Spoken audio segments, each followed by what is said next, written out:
Хәзер барсы хакында да тулырак. 17 октябрь көнне Татарстанда контракт буенча хезмәт итәргә теләүче гражданнарга ярдәм йөзеннән «Все свои патриотик» акциясына марафонга республика телеканаллары, радиостанцияларда кушылды. Шул исәптән безнең Дулкын радиосында да марафон узды. Дулкын радиосында марафон сәгать 10-да башланып китте. Иң элек Саба районы башкарма комитеты җитәкчесе Марат Ишниязов чыгыш ясады. Марафонның максатларына тукталып, контракт төзүче гражданнарга каралган түләүләр турында аңлатты. Безнең белгәнебезчә, бүгенге көндә Донецк, Луганск һәм Запорожье, Херсон обласларында махсус хәрби операциясе бар. Әлегә махсус хәрби операциясендә катнашырга теләүчеләр инде контракт төзи ала. Безнең Россия Федерациясының оборона министрлыгы белән bu kontrakt төзегән вакытта инде даими бирелә 195 мең акча, һәм инде ай сайын 204 меңнән алып, һәм югары ай сайын шундый түләүләр бар. Әле түләүләрдән тыш инде безнең республика шаяк читтә калмый. Бюджеттан тыш 100 меңнән 200 меңгә кадәр акча түләнә. Контракт төзегән вакытта үзебезнең районнан да күпмедер булышлык итәбез. Шушы хәрби операция зонасына киткән кешеләргә үзара салымнарын түләүдә үзебезнең район бюджетыннан түләбез, һәм инде аларның балаларын мәктәптә бушта яшату, мондай шушындай ярдәмнәр күпмедер каралган.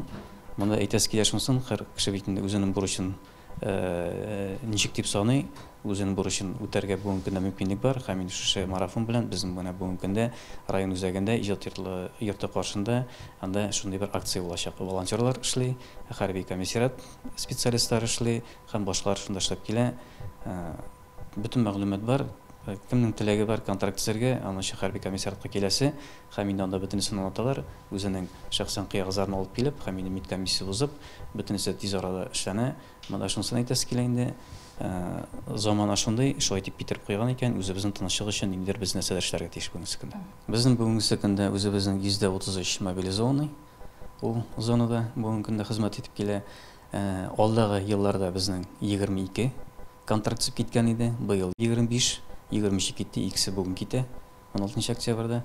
Бүген китәчәк, төгәлләп әйтсәк, 133 мобилизованный һәм 50-гә якын үзебезнең контракт төзеп, үзебезнең егетләребез шул зона хәрби зона операциясендә, махсус операциясендә бүген көндә хезмәт итеп килә.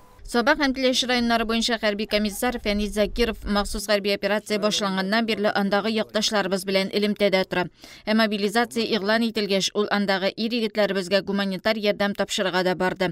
Бүгенге көндә исә контракт төзүче гражданнар белән эш бара. Безнең бит февраль аенда башланып киткән бу хәрби махсус операция инде. Шушы операция башланганнан соң инде без инде шушы военкомат тарафыннан игълан иткәнек, контрактка хезмәтенә кешеләр ялды безне. Шунда менә безнең инде былтыр белән чагыштырып алганда, без былтыр операция башлаганда инде 20-дан артык итебезне контрактка җибәргән инде. Аның безнең белгәнегезчә 12-дән артык хезмәт итә безнең Тимер һәм Ала батальоннарында инде. Һәм инде калганнарын без җибәргән инде төрле военчастарга. Бүгенге көндә кызганыч каушаларында яралганнар да бар инде. Кайсы берсе инде үз хезмәт бетереп пенсияга чыкканнар да бар. Өлкән яшькә җитте, хезмәтләрен бетереп кайткан егетләр бар инде. Бу 23-нче калганда инде менә шушы ел башыннан без инде бүгенге көндә 25 егетебезне армия сафларына аттык контракт буенча. Алар инде безнең Луганск, Донецк, Запорожье канда хезмәт итәләр. Кызганычка каршы тегендә ленточка артына кергәчләр белән кызганычка каршы теге хәбәрләшеп бик читнәшә, чөнки анда безнең связь юк инде. Менә егетләрнең күбесе бу якка чыккач, елга дигәч инде без алар белән сөйләшеп торабыз да бирәбештә инде. Әгәр дә инде мондый проблемалар булса, проблемаларга әйтәбез. Аллага шөкер, пока бүгенге көндә барысы да исән контакт итләр инде. Шагын каласыклар инде үзләренең бурычларын матур иттереп, намус белән башкарып дип әйтим дә, Алла бирсә безнең якка исән-сау әйләнеп кайталар дип инде. Шулай инде белгәнеңчә безнең бит инде сентябрь аенда игълан ителгән Теләши мобилизация. Шушы Теләши мобилизация чорында biz Саба һәм Теләши районыннан барлыгы 200-дән артык егетебезне мобилизациягә инде. Мобилизация безне башта район военкоматка чакырткан инде 600-дән артык егетебезне кызганычка каршы теге менә алар күбесе бит үз военкоматка килмиләр, үзләренең сәламәтлекләрен, семейный план итмиләр.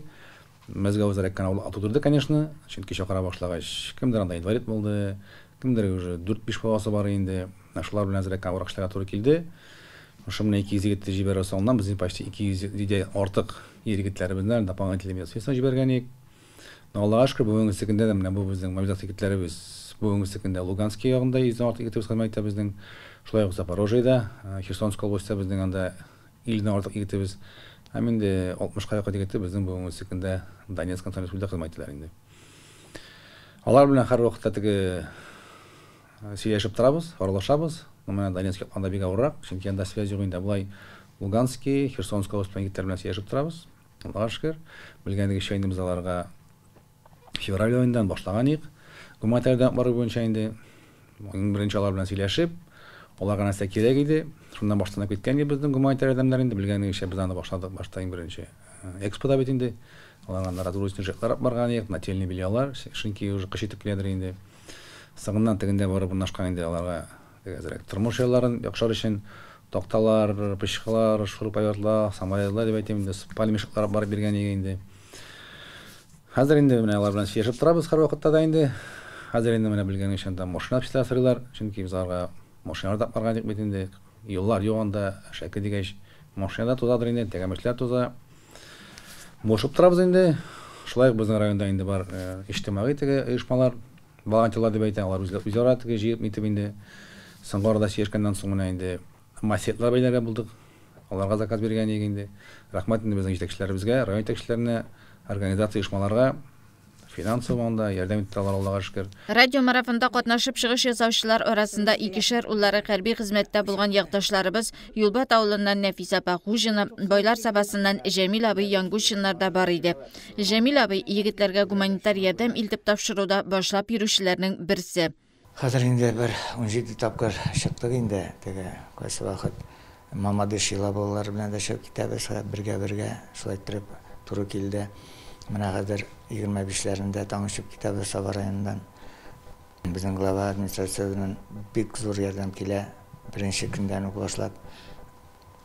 Хәзер кышка керәбез, җылы әйберләр кирәк, пешләр кирәк. Менә пешләр җылатына инде менә хәзер Мамадышка барам, таптылар егетләр анда төтен чыгармый торган пешләр инде. Менә шуларны барып алып кайтырга кирәк бүген. Алар солярка белән эшли, җылы бирә, ашарга да пешерергә була, но төтене чыкмый аны. Шул батарея аркылы бара, менә шул кирәк бик. Хәзер менә 7 пешне әзерләп куйдылар, пока заказ бирдек таңы, кирәк булса, таңы кайткач, таңы үзем булса да алып барам анда. Юлларны беләм. Без теге бөтен Сватовага гына түгел, бөтен 4 нене республикага әйләнеп чыгабыз. Мамадышлар башы Гизат Тулин бар анда, фамилия Человек года, ул бара, аннары Шайхуддинов шунда, бу ела бугалар, аларда кишле минем анда апайның малайы бар. Шуңа күрә без теге информация кишле, теге бер-беребез белән кайчан кемгә нәрсә кирәк, шуны җыябыз да тиз генә утырабыз да китәбез. Потому что ансыз булмый беренче. Ризыклары бар. Аллага шөкер, но идән менә шул ризыклар китәләр инде. Бәлки посылка булса да җибәрегез. Аны көтәләр бик. Вот әйберләр бөтенесе барып җитә.